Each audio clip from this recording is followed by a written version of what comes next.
दोस्तों, अगर इंसान के अंदर कुछ करने की चाहत हो, कुछ करने की हिम्मत हो, उसका हौसला बड़ा हो, तो वो इंसान बड़े से बड़े जो चुनौती का एक बवंडर होता है ना, एक तूफान होता है, उससे भी टकराने की हिम्मत आ जाती है उसके अंदर। दरिया जैसा विशाल समुंदर, उससे भी टकराने की हिम्मत आ जाती है उसके अंदर, बशर्ते उसका हौसला, उसकी हिम्मत और उसके अंदर कुछ कर गुजरने की चाहत होनी चाहिए, उसके अंदर इच्छा शक्ति होनी चाहिए, उसके अंदर काम करने का जुनून अच्छा होना चाहिए। वो समुद्र से भी टकराने की शक्ति अपने अंदर रखता है। आज मैं इसी बात को आपको एक कहानी के माध्यम से समझाने की कोशिश करता हूँ। दोस्तों, समुद्र के किनारे एक चिड़िया रहती थी और उसने वहाँ पर एक घोंसला बनाकर रखा हुआ था। कुछ दिन के बाद वो चिड़िया गौरैया 2 अंडे देती है और वो अपने अंडों की देखभाल अपनी जान से भी ज़्यादा करती है, क्योंकि उसमें उसके बच्चे पल रहे होते हैं। एक दिन वो गौरैया सुबह के टाइम अपने अंडों को वहीं पर छोड़कर घोंसले में वो खाने दाने के लिए बाहर चली जाती है। जब 3-4 घंटे के बाद में जब वो चिड़िया वहाँ वापस आती है, वो गौरैया वापस आती है, तो उसको अपने वो अंडे नहीं मिलते। तो वो बहुत ज़्यादा परेशान हो जाती है, बहुत ज़्यादा दुखी हो जाती है।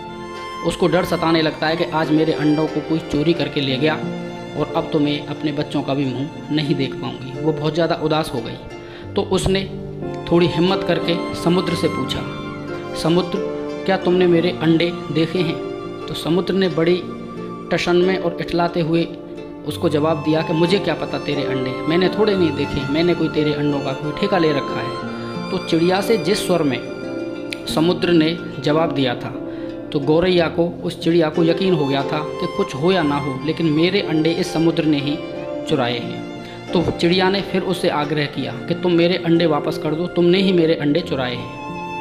लेकिन समुद्र उससे बार बार मना करता रहा। चिड़िया को पूरा यकीन हो गया कि उसके अंडे समुद्र ने ही चुराए हैं। बार बार आग्रह करने पर भी समुद्र नहीं माना। तो चिड़िया बहुत ज़्यादा क्रोधित हो गई और वो बोली कि अगर तू मेरे अंडे नहीं देगा तो मैं तेरे सारे जल को सुखा दूंगी, क्योंकि उसे अपने बच्चों को पाने की चाहत थी, अपने अंडों को पाने की चाहत थी। तो समुद्र उस पर हंसने लगा।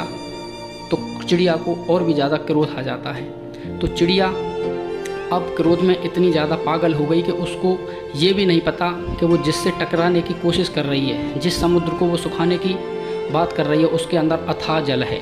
लेकिन जब जुनून था, कुछ करने की चाहत थी, अपने अंडों को पाने की चाहत थी, तो चिड़िया ने चोंच से पानी भरकर उठाना चालू किया और दूसरी जगह जाकर उस पानी को गिराना चालू कर दिया। कई घंटे बीत गए। चिड़िया थक जाती, थोड़ा आराम कर लेती और फिर उसी तरीके से चोंच में पानी भर भर कर उस समुद्र में से पानी को दूसरी जगह डालना चालू कर देती थी। लेकिन समुद्र के अंदर तो बहुत पानी था, तो चिड़िया की चोंच से क्या होता।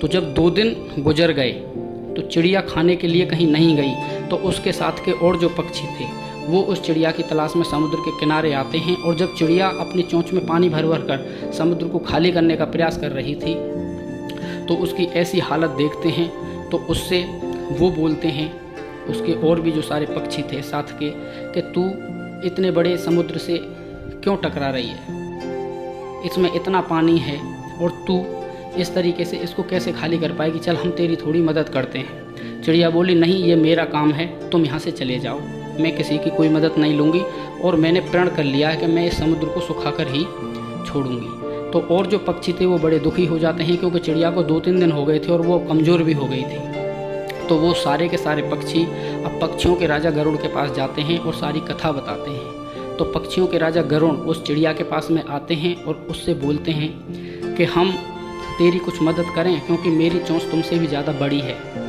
तो मैं कुछ तुम्हारी सहायता कर देता हूँ पानी को खाली करने में। तो चिड़िया क्रोध से लाल हो जाती है और बोली, नहीं, ये मेरा काम है, मैं इस समुद्र को अकेले ही सुखा दूंगी, चाहे कुछ भी हो जाए।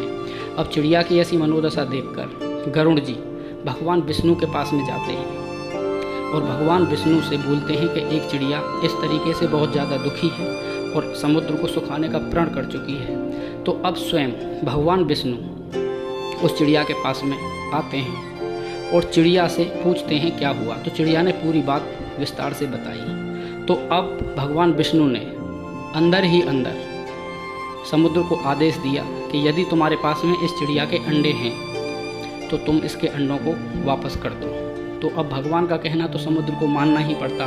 तो अब समुद्र का पानी धीरे धीरे पीछे जाने लगा, और जब जैसे ही पानी थोड़ा सा पीछे हटा तो अंदर उस चिड़िया के दोनों अंडे वहीं पर रखे दिखाई दे गए। इस चीज़ को देखकर चिड़िया बहुत ज़्यादा खुशी होती है, उसको बहुत ज़्यादा अच्छा लगता है, और वो समुद्र से बोली कि देख ले, मैंने प्रण किया था कि तेरे पानी को सुखा दूंगी, देख ले मैंने तेरे पानी को सुखा दिया, मैं जीत गई और मेरे अंडे तेरे ही पास थे। अपने अंडों को पाकर वो चिड़िया बहुत ज़्यादा खुश होती है, प्रसन्न होती है। मेरे दोस्तों, कहानी का यही सार है कि हम अपने जीवन में बहुत सारे काम करने की योजना बनाते हैं, काम करते हैं, काम शुरू कर देते हैं, लेकिन जैसे ही हमारे सामने कोई एक बड़ी सी चुनौती आकर खड़ी हो जाती है तो हम नीचे गिर जाते हैं, वहाँ से हम वापस लौट जाते हैं। हम कोई रास्ता ही नहीं तलाशते उस चुनौती से लड़ने का। यदि हम हिम्मत करें तो हम सब कुछ पा सकते हैं। हम वो हर चीज़, हम वो सफलता, एक अच्छा मुकाम भी हासिल कर सकते हैं, बशर्ते हमको अपने अंदर एक जुनून और एक इच्छा शक्ति, और अंदर से जो एक हमारी इच्छा शक्ति दबी हुई है, जो इच्छा शक्ति दब गई है, बस हमको उसे जगाने का प्रयास करना है। दोस्तों, अगर आज की कहानी आपको अच्छी लगी हो तो एक लाइक कर देना। मिलते हैं आगे किसी ऐसे ही अन्य नॉलेजफुल और मोटिवेशन टॉपिक के साथ में। तब तक के लिए जय हिंद, जय भारत, वंदे मातरम। Thank you.